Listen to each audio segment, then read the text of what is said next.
नमस्कार दोस्तों, स्वागत है आप सबका हमारे इस चैनल पे। आज की इस वीडियो में हम लोग जो है 1857 की क्रांति के बारे में पढ़ेंगे।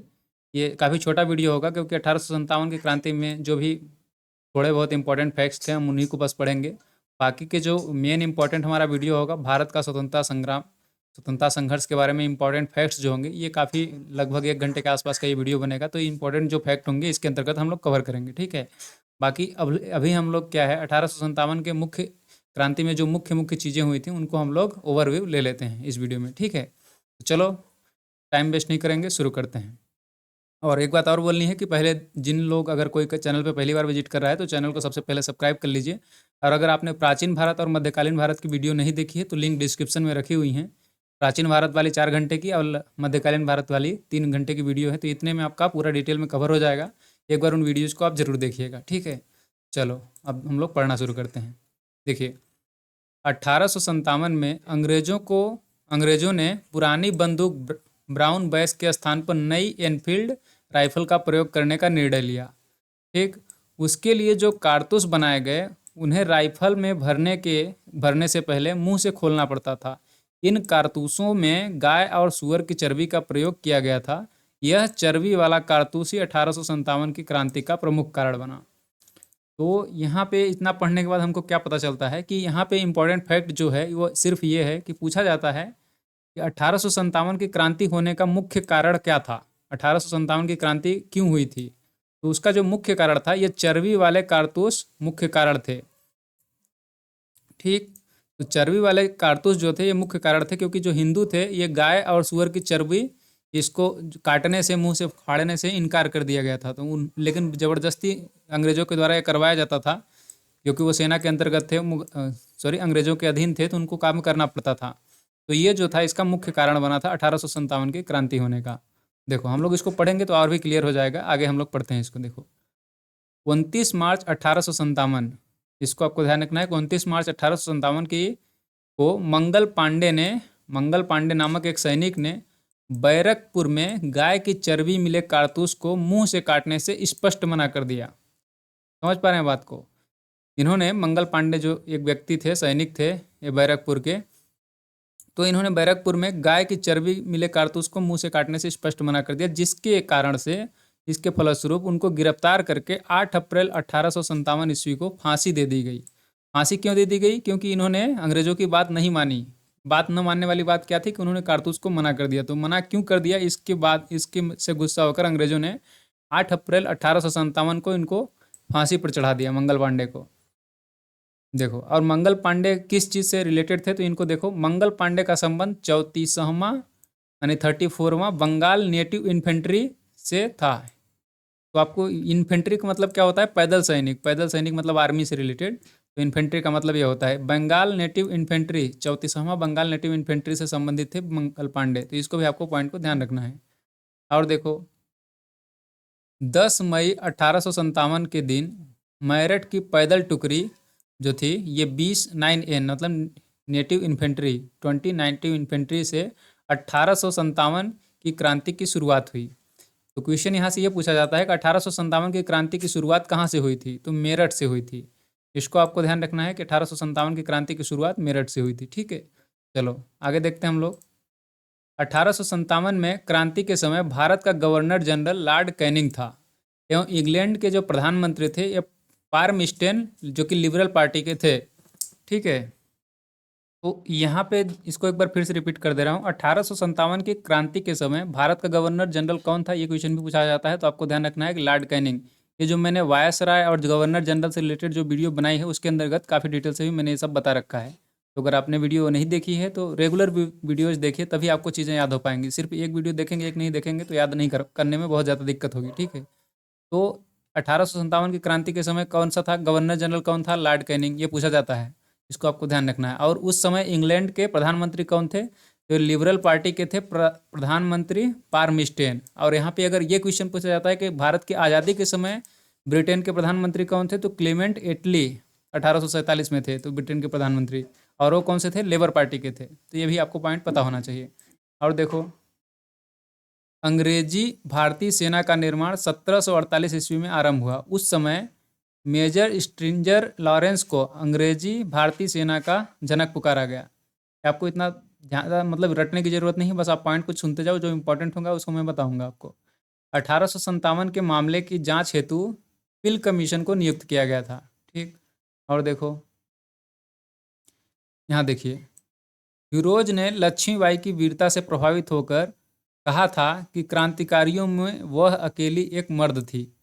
तो ये अकेली मर्द किसको बोला गया है, तो ये आपको पता होना चाहिए कि लक्ष्मीबाई जो थी, रानी लक्ष्मीबाई, इनको जो है अकेली मर्द कहा जाता था। किसके द्वारा कहा गया था, तो जो हीरोज, ये हीरोज थे, इन्होंने कहा था लक्ष्मीबाई को कि क्रांतिकारियों में वह सिर्फ एक अकेली ही ऐसी मर्द थी। मतलब उनकी वीरता से प्रभावित होकर के इन्होंने बोला था ये बात। और देखिए यहाँ पे हम लोग कुछ पॉइंट पढ़ेंगे कि जैसे कि 1857 की क्रांति के बारे में बहुत सारे इतिहासकारों ने अलग अलग बातें बोली हैं कि हमारे लिए इस तरह किस दृष्टिकोण से इम्पोर्टेंट था 1857 की क्रांति। तो आपको ये पॉइंट थोड़ा सा पता होना चाहिए। देखो, यह भारत का प्रथम स्वतंत्रता संग्राम था, यह कथन किसने कहा है।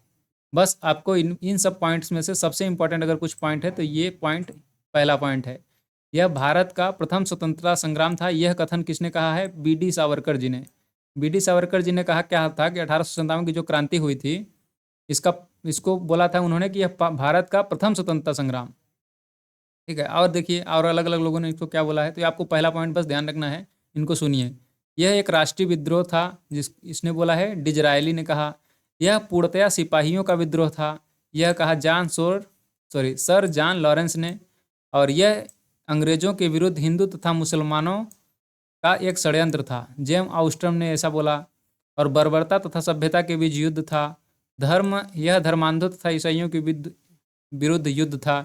यह अलग अलग बातें 1857 की क्रांति के बारे में अलग अलग इतिहासकारों ने कही गई, जिसमें से आपके लिए सबसे मोस्ट इंपॉर्टेंट पॉइंट यह ध्यान रखना है कि भारत का प्रथम स्वतंत्रता संग्राम किसको कहा जाता है, 1857 की क्रांति को। और यह किसने कहा था, बी डी सावरकर जी ने। ठीक है, और देखो अब यहाँ पे अगर 1857 की क्रांति से जो मोस्ट इंपॉर्टेंट पॉइंट है, जो कि हर बार पूछा जाता है एग्जाम में, वो यहाँ पे पॉइंट लिखे हुए हैं। ये सारे ही पॉइंट इंपॉर्टेंट है, बट उनमें से भी कुछ खास इंपॉर्टेंट हैं जो कि बार बार रिपीट करके पूछे जाते हैं। तो आपको ये पॉइंट ध्यान से सुनना है और इसी को याद रखना है, और यही वीडियो बनाने का मेन मकसद है कि इसको आप याद कर सकें।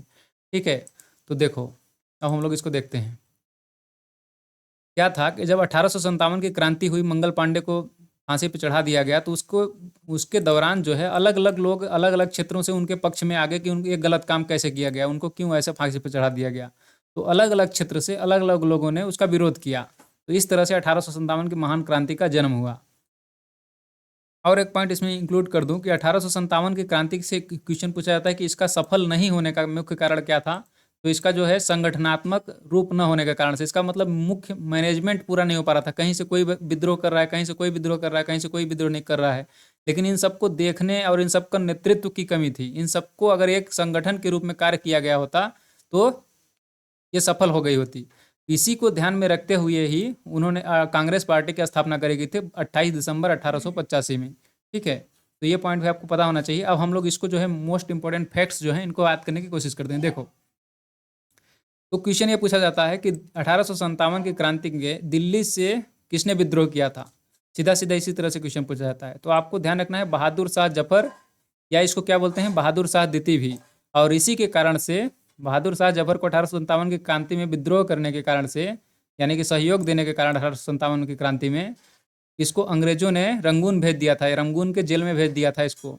ठीक है, तो ये और मुगल साम्राज्य का अंतिम शासक यही था, बहादुर शाह जफर या बहादुर शाह द्वितीय, दोनों नाम इसका बोला जाता है। तो ये आपको ध्यान रखना है। दिल्ली से किसने विद्रोह किया, दिल्ली के शासन के उस समय मुगल साम्राज्य कौन था, बहादुर शाह जफर। तो दिल्ली से वही विद्रोह करेगा, याद रखने की भी सिंपल ट्रिक हो गई। समझ रहे हैं, ये मुगल सम्राट था। और इसका सैन्य नेतृत्व किसने किया था 1857 के, बखत खां बोलते हैं इसको, बखत खां सैन्य नेतृत्व किया था इसने। ठीक है, और देखो कानपुर से किसने नेतृत्व किया, कानपुर से किया था नाना साहब जी ने। इसको आपको बिल्कुल नहीं भूलना है, नाना साहब और तात्या टोपे, इन दोनों का नाम आपको पता होना चाहिए। कानपुर से नेतृत्व किसने किया, नाना साहब और तात्या टोपे जी ने करा था। और दिल्ली से किसने किया, तो बहादुर शाह जफर और बखत खां ने।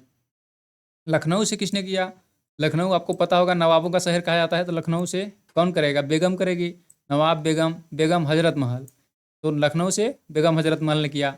झांसी, झांसी तो आपको पता ही होगा, झांसी की रानी लक्ष्मीबाई, ये आपको पता होगा। झांसी अगर नहीं पता है तो क्या ही पता है, फिर इसके क्या याद करने की ट्रिक बनाई है, तो बहुत सिंपल है। झांसी की रानी किसको बोला जाता है? रानी लक्ष्मीबाई को। तो वहाँ से कौन करेगा विद्रोह? तो रानी लक्ष्मीबाई विद्रोह करेंगी। और इनको क्या बोला गया था? अकेली एक मर्द, क्रांतिकारियों में अकेली मर्द, ये बोला गया था हीरोज के द्वारा लक्ष्मीबाई को। ठीक है। और देखो, इलाहाबाद से किसने विद्रोह किया था? लियाकत अली ने। किस चीज़ के बारे में विद्रोह किया था? तो वही कि मंगल पांडे को क्यों मर्डर, मतलब उनको फांसी पे क्यों चढ़ाया गया, उससे मतलब सब लोग प्रभावित हो गए थे, इन सबको बात दिल में लग गई थी। तो 1857 की इस तरह से क्रांति का उदय हुआ था। और देखो, जगदीशपुर से किसने किया? कुंवर सिंह ने किया। बरेली से किसने किया? खान बहादुर खान ने किया। फैजाबाद से किसने नेतृत्व किया? मौलवी अहमदुल्ला ने। फतेहपुर से अजीमुल्लाह ने। तो ये जो है कुछ पॉइंट हैं, इनको आपको पता होना चाहिए। इसमें से जो सबसे इंपॉर्टेंट पॉइंट है ये आपको रटा होना चाहिए, 2 रटे होने चाहिए। बाकी इनको भी आपको ध्यान रखना है कि लखनऊ से बेगम हजरत महल, झांसी से रानी लक्ष्मीबाई, इलाहाबाद से लियाकत अली, जगदीशपुर से कुंवर सिंह, बरेली से खान बहादुर खान, फैजाबाद से मौलवी अहमदुल्लाह और फतेहपुर से अजीमुल्लाह, और दिल्ली से बहादुर शाह जफर, कानपुर से नाना साहब और तात्या टोपे ने। क्या होता है कि कई बार ये भी पूछ लिया जाता है कि विद्रोह को दबाने वाला उस समय कौन था। तो आपको यहाँ पे सिर्फ ये 2 पॉइंट ध्यान रखने हैं कि झांसी का जो विद्रोह हुआ था, रानी लक्ष्मीबाई जिसमें विद्रोह की थी, तो उसको जो दबाने वाला कौन था? हीरोज था।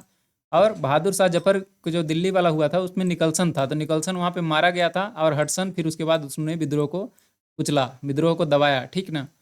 तो ये पॉइंट थे। उम्मीद करता हूँ आपको ये पॉइंट सब समझ में आए होंगे और आपने इसको याद किया होगा। अगर नहीं याद हुआ है तो वीडियो को एक बार पॉज करके फिर से अच्छे से पढ़िए। ठीक है। और देखिए, नेक्स्ट वीडियो के अंतर्गत हम लोग भारत का स्वतंत्रता संघर्ष, महत्वपूर्ण तथ्य, यहाँ पे लिखिए महत्वपूर्ण तथ्य लिखा है तो इसका रीजन होगा कि महत्वपूर्ण तथ्य क्यों लिखा है। ये मोस्ट इंपॉर्टेंट पॉइंट हैं, इनको हम लोग नेक्स्ट वीडियो के अंतर्गत काफ़ी डिटेल में कवर करेंगे। ठीक ना? तो वीडियो लंबा होगा और अच्छा होगा, तो नेक्स्ट वीडियो को देखना आपको बिल्कुल नहीं भूलना है, और चैनल को सब्सक्राइब भी कर लेना है ताकि ये नेक्स्ट वीडियो में जब डालूँ तो दिखे, क्योंकि अगर सब्सक्राइब नहीं किया होगा आपने तो ये दिखेगा भी नहीं वीडियो। तो चैनल को सब्सक्राइब कर लीजिए, और हम लोग मिलेंगे अपने नेक्स्ट वीडियो में कल के। तब तक के लिए इस तरह से हंसते रहिए और मुस्कुराते रहिए। तो वीडियो देखने के लिए आपका बहुत बहुत धन्यवाद।